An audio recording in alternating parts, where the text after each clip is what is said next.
スステーションのポッドキャストへようこそ。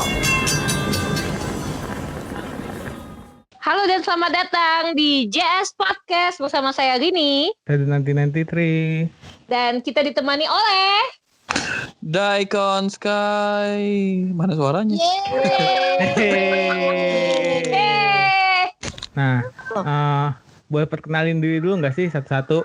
Halo semua, saya Naru. Saya Eco. Dan saya Sora. Dan Kami kita adalah dari Daikon Sky. Gak Gak kompak ya. Ya sudah lah ya. Gak apa-apa. Karena online kan, nggak ketemu, jadi Iya. vibe-nya kurang berasa. Ya, itu cukup menghibur sih sebenarnya. Terima kasih loh. Itu sebuah Dimaklumi pembelaan aja. ya. Sebuah pembelaan. Terima kasih loh hiburannya loh. Sama-sama loh, sama-sama. Oke. Nah ini buat yang belum tahu Daikon Sky, mungkin boleh dijelasin, Ren? Nah ini kan Daikon Sky ini kalau misalnya teman-teman sering datang ke acara cosplay, nah nama Daikon Sky ini pasti nggak asing lagi kan. Nah Daikon Sky ini adalah tim cosplay yang cukup influential di Indonesia maupun di mancanegara. Nah jadi kita bakal bahas nih seputar cosplay sama Naru, Eco, dan Sora dari Daikon Sky. Oke. Nah, kenapa sih, kalau boleh nanya, pertanyaan standar sih, pasti kayak kenapa memilih namanya Daikon Sky? Terus kalian nih cuma bertiga aja atau masih banyak orang-orang lagi di balik Daikon Sky ini? Sora, silakan Sora. baik. Jadi kita harus aslinya berempat, cuma satu lagi nggak bisa. Jadi ya udah. Satu lagi siapa? Sor. Di aku nggak nih? Lagi lihat yang CYD. Ceder, shit. Rian Sid. Iya. Awalnya Daikon Sky ini terbentuk pertama kali waktu kita mau lomba cosplay nih di kelas 2011 ya? 11 ya. Ingat gak, Rin? Ingat. Ini kelas ini kayak salah satu acara cosplay yang cukup bergengsi ya. Ya. Betul. Ya, zaman itu. Sampai sekarang sih sebenarnya. Iya. Waktu itu kan harus berdua, jadi kita mutusin harus bikin tim nih, nama timnya apa ya. Kebetulan aku sama Eco kan emang nggak pintar-pintar banget ya. Pintar pemilihan nama gitu ya. Jadi Daikon tuh kan dari kok bahasa Nama Indonesia panggilan. lobak ya. Iya, nama panggil sayangnya itu lobak gitu kan. Gak ada nih nama Daikon gitu. Belakangnya apa nih ya? Udah nama lu kan Sora, Sky aja gitu kan. Ya udah jadilah Daikon Sky. Sesimpel itu. Ya. Gak ada makna. Lobak langit. Lobak Iya. di langit ya. Di Indonesia kan gitu. Akhirnya waktu itu kita juara berapa ya? Juara 2 ya. Kelas itu. Dan sejak ikut lomba gede itu akhirnya pengen ikut lomba lagi gitu terus menerus, dan tetaplah kita pakai Daikon Sky ini di mana-mana gitu. Ya udah lah ya gitu. Iya. Betul. Terus 2013 Naru bergabung untuk ikut ini ya PCS. Ya, SCGP. Iya. Dan ya syukurlah lolos waktu itu ya sampai ke Jepang ya. Alhamdulillah ya. Bertiga ke Jepang ya. Terus tahun berikutnya baru Rian gabung ya. Ya, dari abis event Anime Festival Asia. Oh, Ava. Iya. Ya. Ava. Ya. Oh iya, kita sebelumnya juga pakai nama Daikon untuk ikut Ava ya. Sebelum BCS. Oke. Seperti itu jadi. Iya. Nah bisa diceritain nggak sih buat teman-teman mungkin ya yang penasaran sama cosplay, belum begitu tahu cosplay itu apa gitu kan? Apa sih yang membuat kalian tertarik sama cosplay? Naru kapan ngomongnya? nih? Gue moderator. Basically sih kayaknya kalau ya most of us sih karena memang suka sama di Jepangan, yaitu waktu itu mungkin ada yang anime, ada tuh Kusatsu, ada yang game. Nah, mulai awalnya dari situ tuh, mungkin pas kita masih sekolah. Nah, terus kita tuh juga ngelihat majalah kan, waktu itu majalah yang terkenal banget. Anime tentang- Monster. Iya, Anime Monster kan. Rini pasti tahu banget nih. Iya.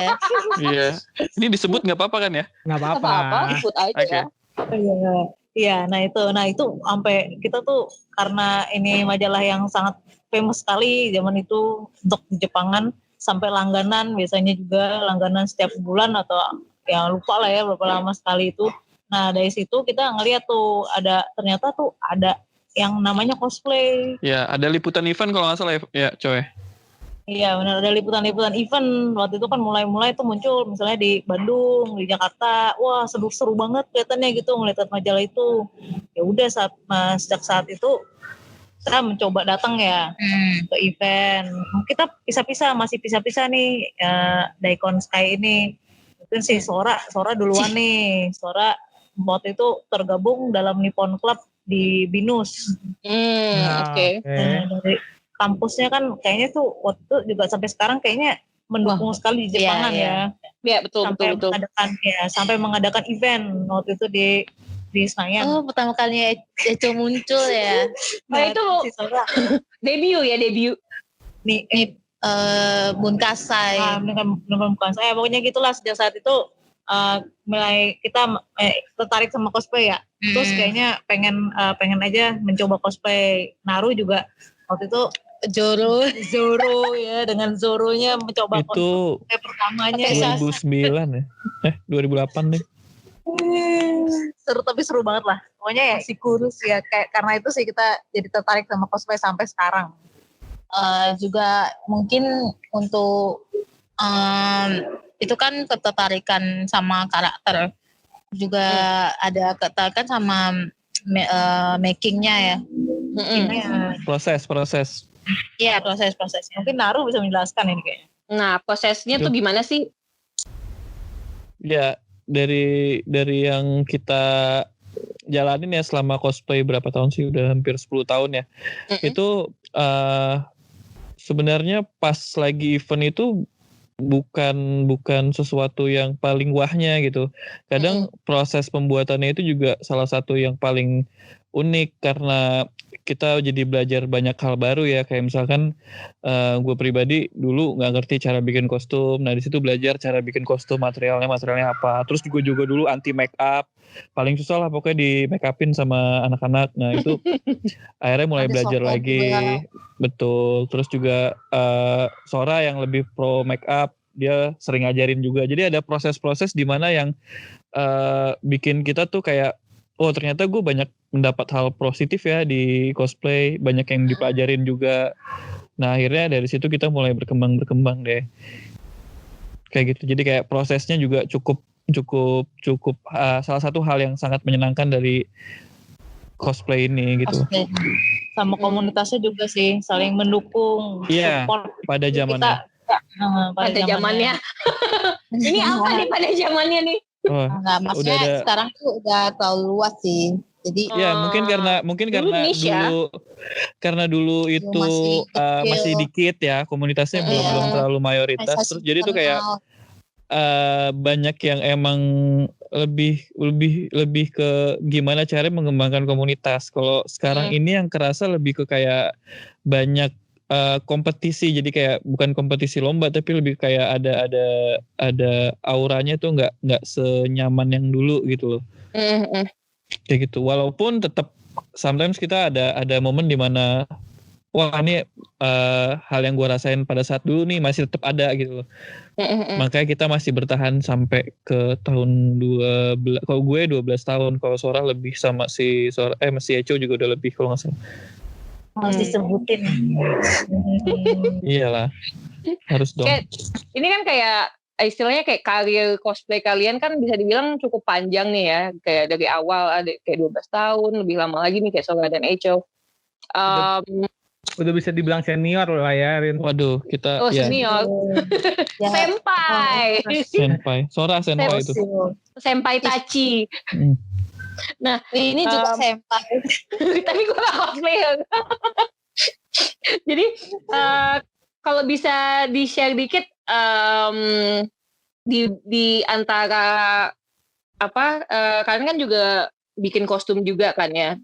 Bisa diceritain gak sih kayak kira-kira sampai sekarang ini kostum yang paling challenging untuk dibikin tuh kostum kalian yang mana sih?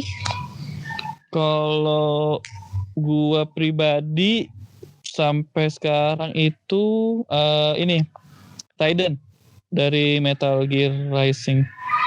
Itu dia kenapa challenging karena ada material-material baru yang baru pertama kali dicoba dan bisa diimplementasikan dengan menurut gue dengan sempurna di situ. Jadi kayak ada Warbler, ada 3D print juga. Nah, Warbler itu adalah salah satu material yang nggak ada di Asia.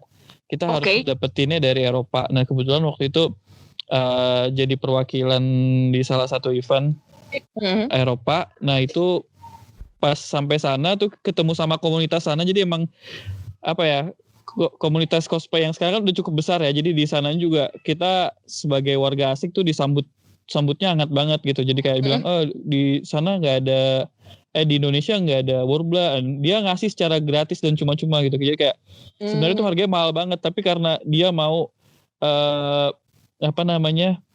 sharing, excited gitu, ya. Ya, akhirnya dia ngasih secara cuma-cuma dan itu seneng banget sih. Nah itu jadi buat gue pribadi kostum yang paling challenging dan paling bikin puas sampai sekarang Raiden. Sora, Echo? Sora, gue dulu ya. Jadi kalau buat Echo sebenarnya banyak yang challenging. Mungkin salah satunya bisa di-share itu pas pembuatan kostum untuk Comic Con di US di Chicago. Waktu itu. Maksudnya karena pengen menantang diri sendiri juga sih untuk menghasilkan kostum yang mungkin lebih baik dari yang biasanya dibuat gitu. Dan itu aku benar-benar milih bahannya, terus karena itu detailnya. Jadi karena aku suka detail gitu, jadi aku memilih karakter yang emang detailnya tuh bikin jelimet mata gitu. Gila ngeliatnya aja udah pusing gitu gimana buatnya kan. Tapi ditekunin aja sih sebenarnya tuh asal tekun rajin tiap hari lah buat gitu. Kecil-kecil, detail-detail kecil kayak gitu, terus dilapis. Jadi masing-masing detail itu dilapis dengan warna kulit yang berbeda. Nah itu terus tempel lagi, lanjut. Jadi sebenarnya kalau per hari sih kurang kelihatan prosesnya, tapi kalau misalnya udah beberapa hari mulai kelihatan. Nah kalau itu bikin semangat tuh kalau udah kelihatan, wah lumayan nih hasilnya, lumayan nih.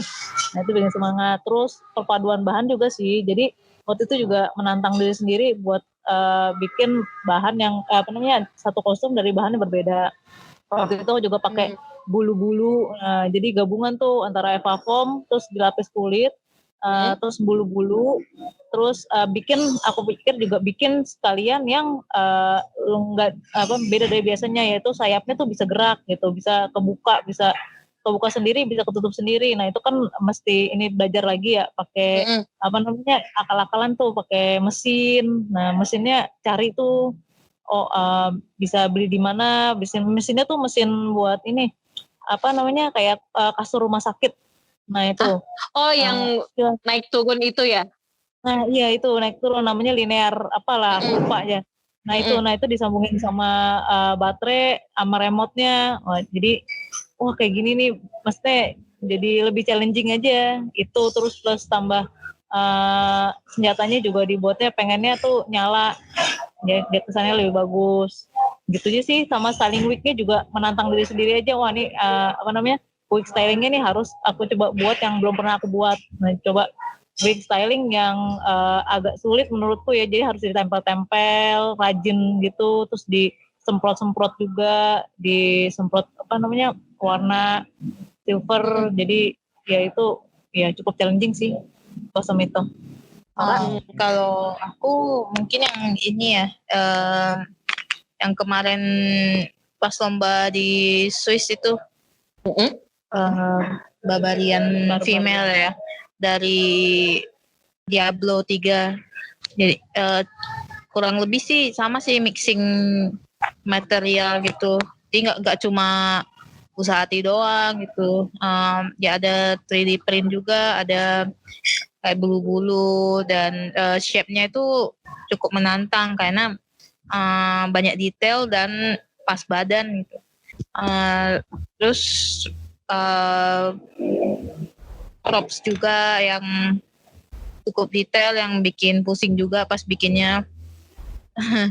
Tapi ya overall sih seru sih untuk proses pembuatannya, apalagi pas lombanya itu sih yang bikin happy gitu. Ya ini kerja keras gak akan mengkhianati lah. Ya gitu lah.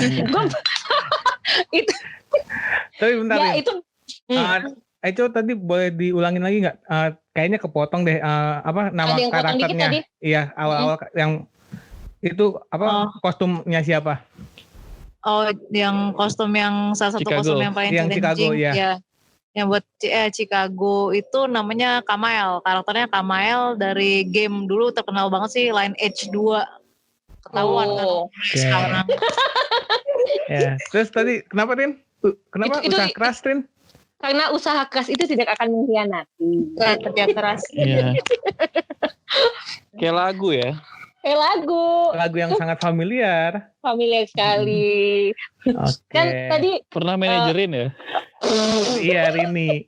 iya saya mau nanya nih, tadi kan kalian bilang kayak tadi udah ada yang ke Eropa, yang US ya dan ke US gitu kan. dan mewakili Indonesia di Jepang juga. Nah itu bisa diceritain nggak sih kayak apa bedanya kayak komunitas atau event cosplay di Indonesia sama event cosplay di luar itu gimana sih? Bedanya. Apa Siapa ya? yang jelasin Karena mungkin kita di sana sebagai undangan ya. Jadi semuanya serba ke service kayak. Jadi kayak yang kita lihat sih yang bagus-bagusnya doang gitu. So far kita kayak ngerasain apa yang kita rasain di event-event tahun 2008-an gitu loh.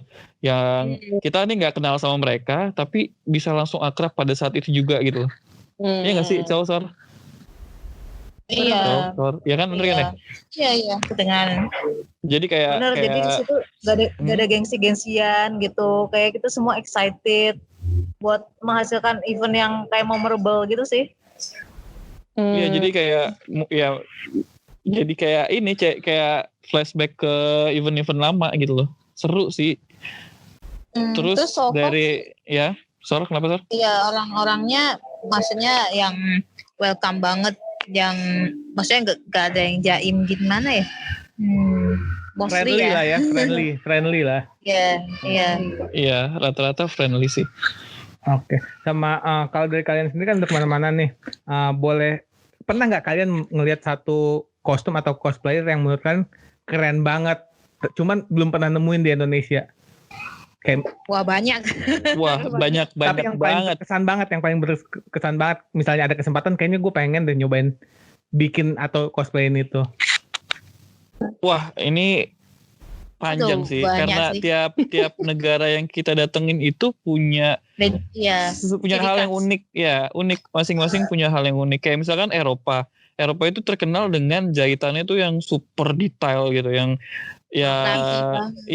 di sini tuh kan kebanyakan kalau orang luar tuh nyebutnya Indonesia lebih ke armor doang kan ya, yang jahitan itu minimalis. Cuman bagusnya kita tuh kita punya beberapa maker penjahit yang bagus, cuman mereka itu kurang terlihat gitu loh. Kayak salah satu, tapi ada juga yang bisa malah menjuarai lomba internasional. Salah satu itu kayak Freya Mai. Nah itu dia khusus di jahit penjahit, dan emang skill jahitnya itu udah world class gitu. World class lah ya. Nah itu bisa dia juara di WCS tingkat dunia di 2016. Nah itu emang macam-macam sih, stylenya beda-beda ya. Nah terus juga kalau di Amerika itu banyak yang combine sama apa ya, kayak skalanya tuh kayak udah Hollywood banget situ sih, kayak ada mukanya aja kita nyebutnya apa, prostetik ya? Iya, prostetik ya. Ya, mukanya aja udah beneran pakai topeng-topengan yang literally mirip kulit asli. Itu udah hal yang sulit ditemuin di sini gitu loh. Dan emang mahal banget juga sih. Suara Eco gimana? Kurang lebih sama sih ya. Apa ya? Sama sih. Paling yang pengen dicoba itu material-material yang yang nggak dijual di sini. iya. It's the problem. Iya, kayak Warbler itu kan dia Eropa style ya. Jadi itu emang cuma bisa didapetin di Eropa karena emang pabriknya di Eropa. Kita mau kirim ke sini, harga kirimnya mungkin bisa lebih mahal dibanding barangnya gitu. Belum lagi pajak. Betul. Cukai. Ya udahlah, sedih lah pokoknya kalau diceritain lah. Saya cuma nitip doang ya kalau ada yang kesana. Betul, kita cuma bisa nitip doang. Just tip. Kalian. Jadi intinya semua negara punya ciri khas masing-masing yang pastinya setiap kita ketemu itu kita pengen cobain semua. Sayang waktu dan biaya itu tidak bisa mengimbangi. Sekali lagi balik ke permasalahan dunia ya, Rin ya. Uang. Nah, uang. Ya. Masalah dunia tuh. Dunia. Nah, kalau nggak salah kan Eco ini lumayan aktif di kegiatan sosial nih, dan awal-awal pandemi juga sempat bikin face shield gitu. Itu emang buat kegiatan sosial atau emang buat apa, semacam aksesoris buat cosplay, kayak apa ya Rin ya, kalau bisa dibilang kayak penambah hiasan aja, bukan penambah hiasan sih maksudnya. Fashion gitu ya. Iya. Kayak gitu apa emang buat pure sosial? Wah, ini panjang loh ceritanya, yakin nih ceritain. Gak apa-apa. Ceritain. Singkat. Ya, jadi awalnya pas pandemi itu aku tuh kita semua shock akan corona. Terus dengar-dengar udah mulai banyak nih berita-berita yang ngomong kalau kita tuh memang sangat-sangat tidak siap. Indonesia tidak siap menghadapi, bahkan dunia tidak siap menghadapi itu. Apalagi vaskes di Indonesia itu minim lah. Intinya sangat tidak siap. Jadi mereka kekurangan APD. Terus apalagi tiba-tiba entah kenapa ya di timelineku tuh teman-teman komunitas kita yang dokter ataupun yang perawat itu update tentang kesedihan mereka gitu. Mereka kerja kayak mereka cuma pakai jas hujan, itu pun kalau ada facial pun nggak ada, semuanya pokoknya sedih deh gitu.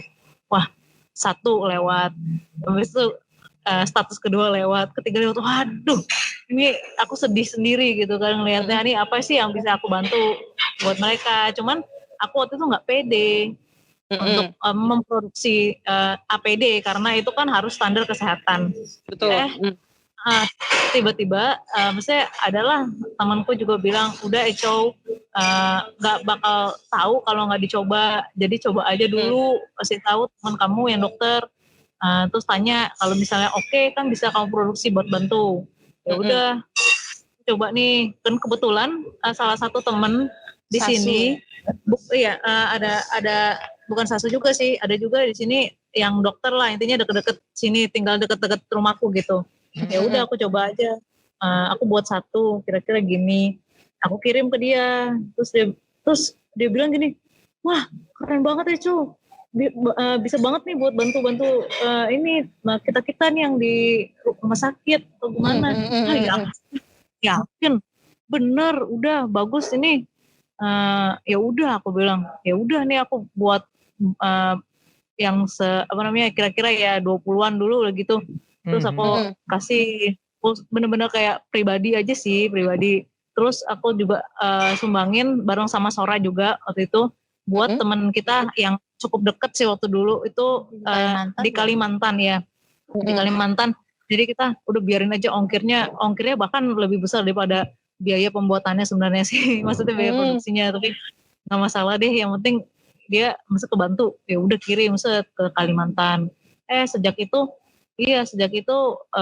ada ide nih dari temen aku juga yang lain. Dia bilang, gimana kalau kita bikin galang dana yuk buat teman-teman komunitas, mungkin yang siapa tahu yang ada yang mau bantu buat biaya memproduksi ini. Jadi kita bisa menjangkau yang lain-lain. Soalnya sejak aku update, aku kirim face shield itu, banyak tuh tiba-tiba ada yang nge-PM aku gitu dari Kak, saya dari mana gitu, daerah mana, saya bisa minta donasi nggak untuk face shield gitu kan. Nah kayak gitu tuh yang bikin sedih juga, maksudnya gimana ya kita bisa membantu mereka gitu, sedangkan sebenarnya biaya produksinya kan harus ada kan.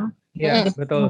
Galang dana, ya udah uangnya dari galang dana itu kita benar-benar salurin gitu ke puskesmas, juga banyak tuh puskesmas sama rumah sakit yang butuh.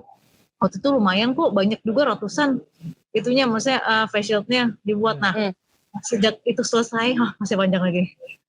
Sejak galang dana selesai, entah kenapa ada lembaga yang tertarik mau minta aku buatin face shield-nya buat mereka sumbangin. Nah itu tuh mulai dari ada PSI, terus ada lembaga COVID, ada apa gitu. Ya udah buat, akhirnya lumayan tuh ratusan juga buat bisa disumbangin ke daerah-daerah yang kurangan. Sampai sekarang masih ada dari Indonesia Kuat sih. Jadi mereka membiayai produksinya buat disumbangkan ke vaskes yang membutuhkan. Gitu. Wow. Nah, capek ceritanya panjang nih. Menjawab Keren ya. Nah, ini kan berarti dulu kan sempat ada nih ya pas awal-awal gitu kan, kayak stigma kayak cosplay tuh cuma buang-buang waktu gitu kan, nggak positif, tapi ternyata tuh emang kayak bisa kasih impact juga nih ke masyarakat gitu kan, untuk berbuat baik juga gitu. Kalian ini kan juga sering balik lagi ke seputar cosplay kan, kalian juga sering jadi juri nih di event-event gitu kan. Nah buat teman-teman yang mulai, ya mungkin setelah pandemi ini kita akan ada event lagi gitu kan, dan mau coba-coba ikut lomba cosplay, itu biasanya kalau dari penjurian itu apa aja sih yang dinilai? Harus silakan. Baru mau ngomong, silakan Sora. Iya. Simpelnya sih dari kata cosplaynya sendiri ya, kostum play. Jadi yang pastinya kita nilai itu dari seberapa mirip kostum yang dibikin dengan karakter aslinya, terus juga play seni berperan ya. Nah itu bagaimana dia bisa menirukan gayanya si karakter yang dia cosplaykan gitu. Jadi nggak semata-mata hanya kostumnya bagus, tapi dia nggak bisa ngikutin karakternya si karakter yang dia cosplayin. Nah itu juga salah. Jadi harus bener-bener imbang 50-50. Nah karena ini ada kata performance, jadi ada poin tambahan, yaitu apa yang dia lakukan di stage. Jadi ada kostum, pendalaman karakter, dan apa yang dia bisa sajikan di stage. Nah itu banyak. Ada yang biasanya ada yang koreografi, ada yang fighting, ada yang drama, ada yang nyanyi juga gitu loh. Jadi kayak emang kita tuh si juri-jurinya juga dituntut untuk bisa memahami karakternya dan bisa menilai dengan sebijak-bijaknya gitu loh. Nggak melulu tentang fighting, nggak melulu tentang drama. Jadi kita tetap juga mesti melihat talenta apa yang bisa diberikan, as long itu tetap sesuai sama karakternya si yang di cosplay nama dia gitu loh. 3 poin itu sih rata-rata biasanya. Nah kalian tuh ada ini nggak sih, ada event yang berkesan banget nggak sih buat kalian? Kan udah kemana-mana nih ya, baik di Indonesia maupun di luar gitu kan. Ada nggak sih yang paling berkesan, dan itu kenapa berkesannya? Paling berkesan buat gue itu WCS pastinya, karena itu event internasional pertamaku, terus juga bisa ketemu sama berapa waktu itu, 29 ya Cow ya?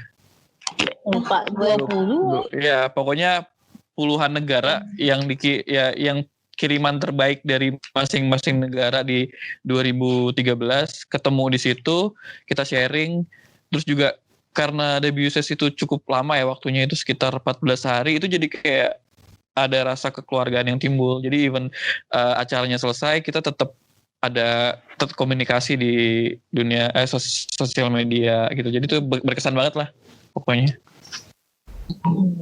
Eco, Sora?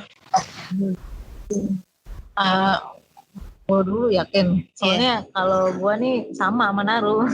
Ya udah. Sebenarnya kita bertiga sama sih karena waktu itu jadi tuh dulu awal gue masuk ke Daikon Sky karena emang waktu itu baru bertiga, jadi emang niat gue sama Eco kemanapun kita pergi, Sora harus diajak karena emang waktu itu dia ya ibaratnya kita gerak tapi kan mental kita kan suka down karena dia itu adalah orang yang ngebangun dan nguatin mental kita gitu loh. Jadi emang di satu sisi secara mental dikuatin sama Sora. Nah kita juga sebagai teman mau pembuktiannya itu dengan kemanapun kita pergi kita mencoba si Sora untuk ikut. Nah dari situ kan waktu itu bareng-bareng ke WCS. Nah jadi bener-bener bertiga tuh ngerasain WCS tuh kayak gimana gitu-gitu. Sama sih kayaknya WCS semua. Sora gimana? WCS juga? Iya. Tambahin aja Sor satu lagi. Oh iya. Manga. Masa WCS semua. Iya. Boleh. Ya kan kalau ini buat tambahin tuh WCS tuh maksudnya kalau ke Jepang kan impian banget gitu ya. Iya enggak Tan? Betul. Iya. Betul. Karena impian ada di tengah peluh ya. Iya, hajinya wibu gitu loh. Iya. Ini apa? Tanah suci. Tanah suci perwibuan ya. Iya, terus kan ya banyak inilah cuci mata ya. Itu penting banget tuh. Komik-komik latnet lah. Astagfirullah. Asli dong. Sama ini ya berondong-berondongnya juga oke. Nah, ya. Ya, Itu penting ya. Ini langsung klik sama gue ya. Karena itu penting. Kalau Naru apanya ya? Iya. Itulah. Soalnya langsung bahas Polimanga aja, Sor. Ya, kalau Polimanga apa ya? Jadi Polimanga itu adalah Polimanga itu event pop culture juga ya? pop culture Di Switzerland. Diadain di Montreux. Dan Indonesia adalah kalau nggak salah di tahunnya Sora satu-satunya cuma dua ya? Dua dari perwakilan dua Asia ya? Asia Tenggara, ada Jepang. Ya, dua Pas kalau nggak salah. zaman gue. Itu kan event Eropa pertama gue ya. Ya itu pertama kali ke Eropa juga gitu kan. Ya ini sih excited banget gitu. Gak pernah mimpi bisa ke Eropa lah gitu lah. Lebih lagi bisa ikut lomba di sana gitu kan. Apalagi dengan event yang benar-benar pure cosplay, pure pop culture gitu loh yang dengan orang-orang yang berbeda dengan kita gitu loh, tapi punya kesamaan hobi gitu. Terus ya semuanya boleh dibilang panitianya tuh baik-baik semua gitu. Pesertanya juga kita di belakang panggung tuh kayak saling mendukung gitu ya. Siapa yang mau maju gitu, ayo semangat gitu. Supportif lah. Iya, support gitu. Lu paling pendek ya Source itu? Enggak. Enggak, dia maksudnya bukan pas dia pergi dia yang paling pendek kan, paling kecil kan. Lu di Jepang juga paling kecil kan waktu itu. Enggak. Iya, Benjamin lu. Enggak masalahnya ya. Tenang saudara-saudara. Gue bertanya kan, soal lu sebagai salah satu wakil Asia. Eco, sudah. Ini podcast orang. Ntar kita berantem di grup aja, oke? Silakan. Ada. Teks. Oke, kalian tuh kalau misalnya cosplay nih, ngomongin cosplay kan pasti kan ada suka duka, intrik polemik gitu kan ya? Pastilah. Nah, itu tuh yang belakangan ini sih gue sering lihat tuh di timeline gue tuh. Yang Perasaan mana? Anda aja. Yang mana, Rin? Yang perihal Kita bahas jadi prestasi aja mendingan. Gak usah bahas drama. itu viral banget maksud gue. Jadi kan sebenarnya nggak lebih ke drama sih. Jadi kan itu kan sebenarnya bisa diceritain sedikit gak sih apa sih yang sebenarnya terjadi? Ya Okay. jadi kemarin tuh gue sempat ngeliat kan di timeline gitu kan. Itu tuh ada kostumnya progres kostumnya Naruto tuh sempat di-post sama orang dan itu untuk jadi bahan jualan gitu ya. Betul. Nah itu tuh gimana sih, itu kan sebenarnya gimana juga hasil kerja keras kalian gitu kan. Kayak gini tuh biasanya kalian tuh menghadapinya tuh gimana gitu? Apakah ada bantuan dari komunitas juga? Maksudnya kayak teman-teman bantu report kah? Atau langsung ngomong baik-baik ke orangnya gitu? Gimana sih? Oke. Kalau ini sebenarnya kali kedua ya, gue pribadi ngalamin kejadian ini. Jadi kayak dulu tuh pernah juga. Jadi ada orang Jepang yang pesan kostum ke sini, salah satu maker di sini. Terus dia itu menyanggupi, terus duitnya udah ditransfer, tapi yang dikirim, progres yang dikirim adalah nyomot dari, ngambil dari kostum, progres kostum gue di page gue, gue kan semua uploadan progres gue taruhnya di page cosplay gue kan. Nah itu dia mengaku-ngaku seolah-olah itu kerjaannya dia, tapi sialnya adalah si orang Jepang ini ternyata follower di page gue. Terus dia jadi menyadari, loh ini kok sama kayak yang pernah dia lihat. Akhirnya dia PM pribadi gue, ini kayak gini-gini, dijelasin, berujung baik itu dalam arti kayak ternyata abis itu dia pindah ke gue jadinya. Hahaha. Nah, langsung dapet customer, yes. Iya, dapat customer. Nah, abis itu berlanjut yang masalah baru-baru ini, itu jadi kayak sebenarnya kan dunia maker di Indonesia nggak gede-gede banget ya. Jadi emang biasanya kita kayak gue pribadi nih yang gue follow di page Facebook cosplay ini tuh rata-rata maker. Jadi pada saat orang upload tuh kita bakal tahu ini bikinan siapa. Nah kebetulan pas si oknum ini ngupload di grup jual beli badut ini, nah si kebetulan di situ ada temen gue. Nah terus dia ngasih tahu ke gue kalau ini tuh ada yang upload. Nah gue kan emang paling males ya kalau viralnya dalam hal-hal yang kayak begini. Nah gue PM pribadi ke si orangnya. Ya gue pribadi PM dulu tapi nggak dijawab nih. Akhirnya ya udah gue ngambil jalan pintasnya itu bukan buat viral tapi buat bantu report gitu loh. Buat bantu report biar posannya di take down. Akhirnya di post. Nah dari situ ramainya itu juga gue menyadari oh ternyata banyak nih yang support gue dan kayak wah teman gue banyak nih ya. Habis itu terus dari teman-teman komunitas juga ngasih tahu kalau si oknum ini emang ada masalah juga gitu, ada yang masalah, kadang bikin masalah lah gitu intinya. Nah terus akhirnya sorenya itu akhirnya dapat balasan, dapat respon dari si oknum PM. Kita ngomong baik-baik, terus gue coba minta posannya di take down. Kalau udah di take down, masalah clear, gue hapus semuanya. Abis itu dihapus. Dan kebetulan emang teman-teman, kebetulan aku soalnya emang aktif juga kan di undangan beberapa daerah di Indonesia. Nah kita juga sering ketemu sama teman-teman komunitas di sana. Nah teman-teman komunitas itu kalau kita ada masalah sama daerahnya, biasanya tuh mereka langsung aktif bantu, bener-bener mau bantu gitu kayak, oh tenang bang, ntar kita bantuin cari orangnya atau kita gini. Yang jadi kayak kita ngerasa, wah ini loh sekuat ini loh komunitas cosplay yang saling bantu kalau ada masalah gitu. Jadi wah keren banget gitu. Nah sampai akhirnya dari teman-teman komunitas juga yang kebetulan kenal sama si oknum nge-PM untuk biar cepet masalahnya selesai gitu loh. Akhirnya malam habis maghrib itu kita clear semuanya, akhirnya kita hapus, posan dia dihapus, terus posan gue juga dihapus. Gue pun ngasih tahu ke klien gue kalau ini udah beres masalahnya, karena kan emang yang itu kan jadi tanggung jawab masalah lu ke klien kan. betul, tanggung jawab gue ke klien kan ini kostum gue yang ngerjain, tapi semua hak hasil kostum adalah milik si klien gue gitu. Dan klien gue senang gue juga bisa menyelesaikan masalah dengan baik gitu. Udah gitu sih.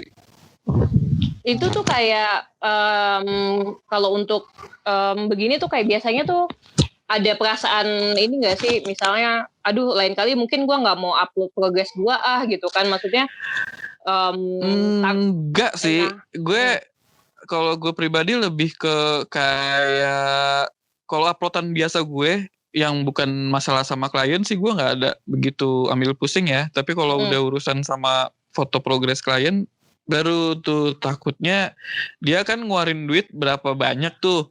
Terus si oknum ini ngupload yang harganya itu kurang banget gitu. Jadi kan ya plus nanti orang yang ngelihat itu kan jadi berpikir kalau harga kostum itu segitu gitu loh.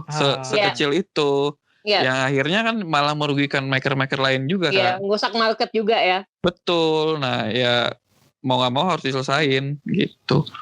Kalian tuh ada ini gak sih harapan ke depan untuk cosplay kalian sendiri sama komunitas cosplay di Indonesia ke depannya? Harapannya sih apa ya, bisa tetap dari kita sih bisa tetap jaga positivity dari hobi ini sih ya. Betul. Ya. Karena kan komunitas semakin besar gitu, tidak bisa menghindari hal-hal yang kurang gitu. Menimbulkan bisa menimbulkan hal-hal negatif. Jadi kayak sebenarnya kan banyak orang yang udah membuat banyak orang, kita bilang kita doang tapi banyak banget maker atau cosplayer Indonesia itu yang udah mengharumkan nama Indonesia gitu.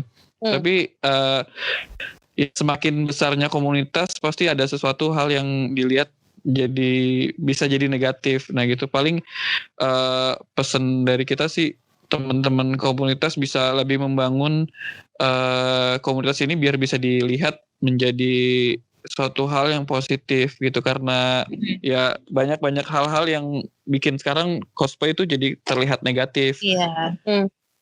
Kayak gitu. Jadi kan apa ya, ada orang yang berjuang untuk biar kayak gue pribadi, gue berjuang supaya orang tuh bisa melihat kalau gue ini kerja dan hobi passion gue di hal yang bagus gitu. Itu perjuangannya gede banget gitu. Gue mesti ke luar negeri, gue mesti ini itu sampai akhirnya gue mendapatkan respect itu dari orang lain gitu. Dan itu perjuangan yang sulit. Jangan sampai ada beberapa orang yang emang cuman mau jalan pintas atau cuman mau uang doang biar cepet, yang akhirnya malah ngerusak apa yang telah dibangun sama orang-orang dengan jerih payah yang cukup sulit gitu loh, susah.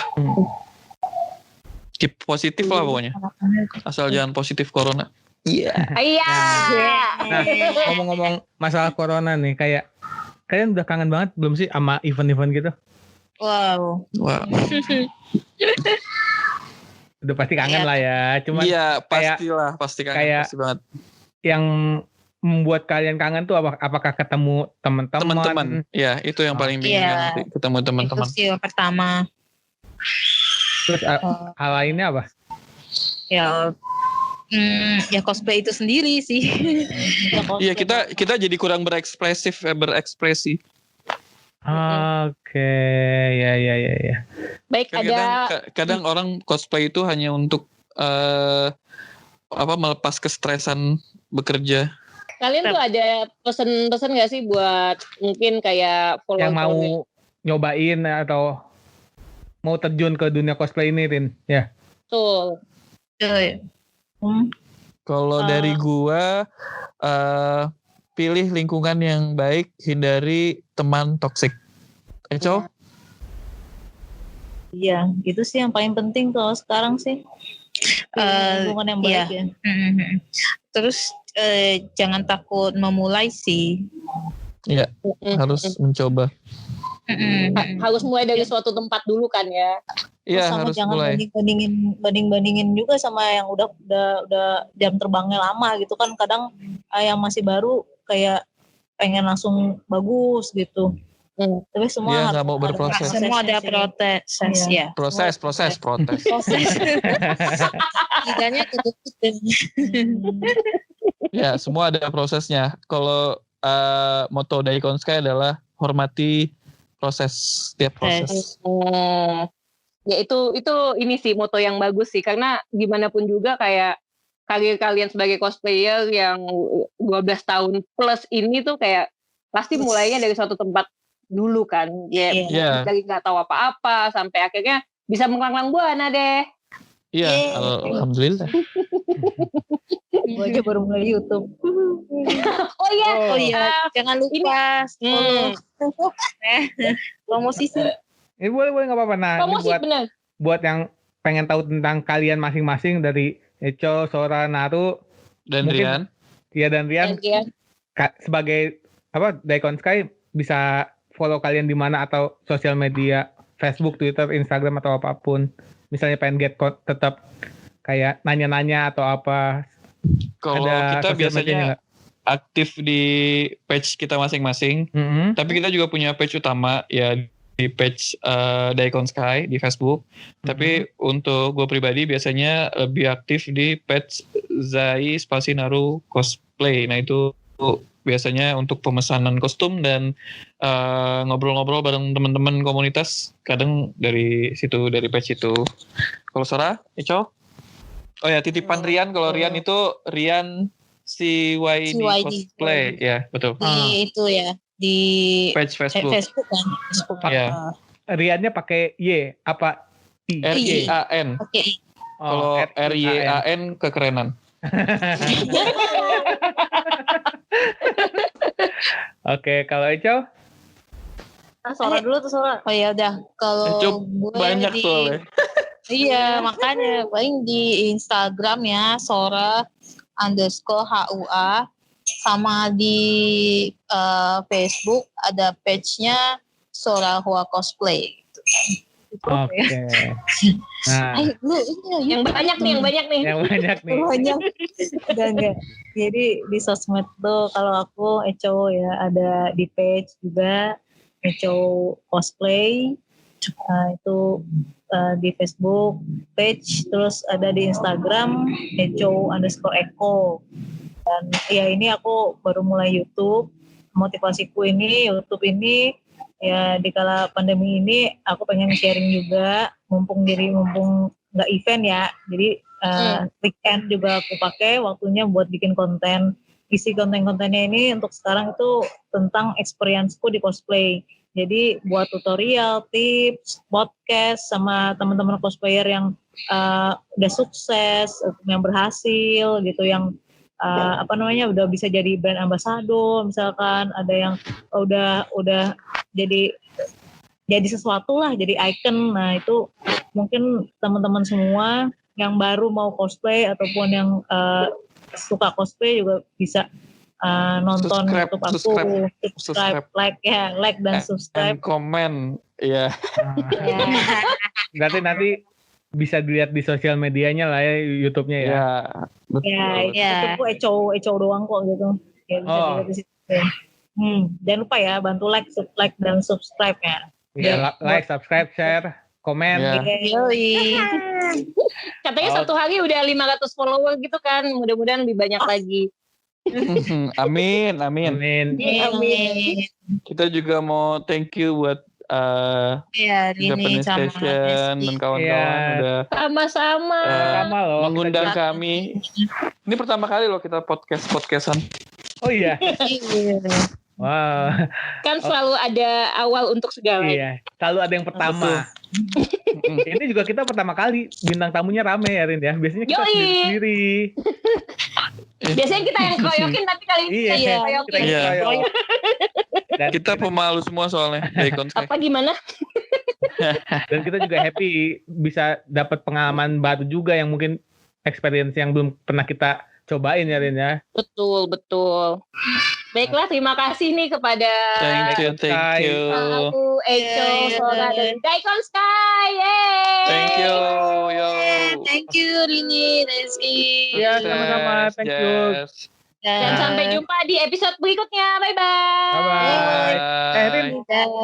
Cari berita Jepang di mana ya? Di JapaneseStation.com. Oke, Yes. semuanya. Thank you ya. Dadah. Dadah. Bye.